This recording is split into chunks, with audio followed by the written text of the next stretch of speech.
Jack Roberto update. Nag-TikTok pa nga sila Jack at Lisel Lopez. Nabangan sila sa magpakailanman. Sa kabila ng lahat.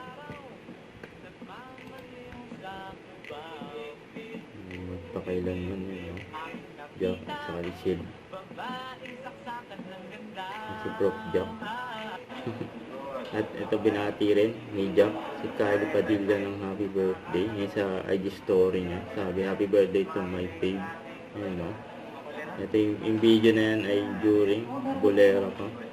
Yan, nakakamiss yung tambayang Jack sa Kylie. Jack D.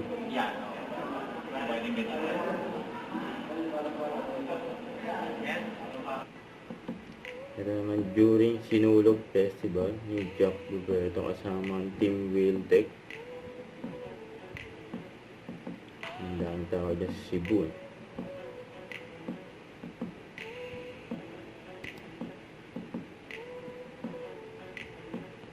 Don't forget to subscribe, click the notification bell for more updates. This is Sweet Charging Action Live. Stay tuned for more videos.